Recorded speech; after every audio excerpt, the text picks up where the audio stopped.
اعوذ باللہ من الشیطان الرجیم بسم اللہ الرحمن الرحیم۔ بنی اسرائیل کا نظام یوں چلتا تھا کہ ہمیشہ ان لوگوں میں ایک بادشاہ ہوتا تھا جو ملکی نظام چلاتا تھا، اور ایک نبی ہوتا تھا جو نظام شریعت اور دینی امور کی ہدایت اور رہنمائی کیا کرتا تھا۔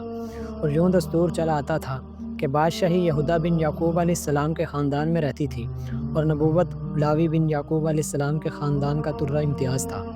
حضرت شمویل علیہ السلام جب نبوت سے سرفراز کیے گئے تو ان کے زمانے میں کوئی بادشاہ نہیں تھا، تو بنی اسرائیل نے آپ سے درخواست کی کہ آپ کسی کو ہمارا بادشاہ بنا دیجیے۔ تو آپ نے حکم خداوندی کے مطابق طالوت کو بادشاہ بنا دیا، جو بنی اسرائیل میں سب سے زیادہ طاقتور اور سب سے بڑا عالم تھا، لیکن بہت ہی غریب اور مفلس تھا۔ چمڑا پکا کر یا بکریوں کی چرواہی کر کے زندگی بسر کرتا تھا۔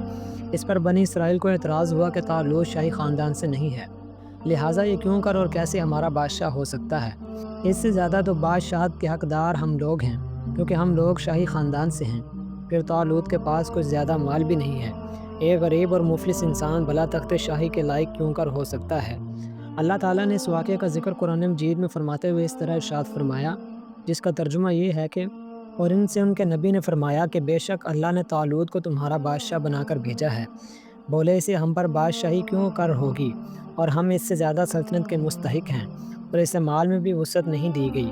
فرمایا اسے اللہ نے تم پر چن لیا، اور اسے علم اور جسم میں کشادگی زیادہ دی، اور اللہ اپنا ملک جسے چاہے دے، اور اللہ وسعت والا علم والا ہے۔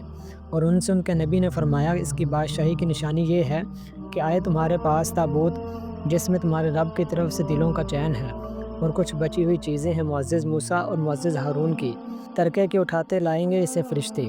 بے شک اس میں بڑی نشانی ہے تمہارے لیے اگر ایمان رکھتے ہو۔ چنانچہ تھوڑی ہی دیر کے بعد 4 فرشتے صندوق لے کر آ گئے، اور صندوق کو حضرت شمویل علیہ السلام کے پاس رکھ دیا۔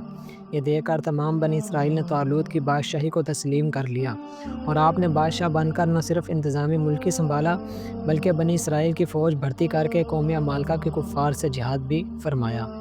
واللہ تعالی عالم و رسولہ۔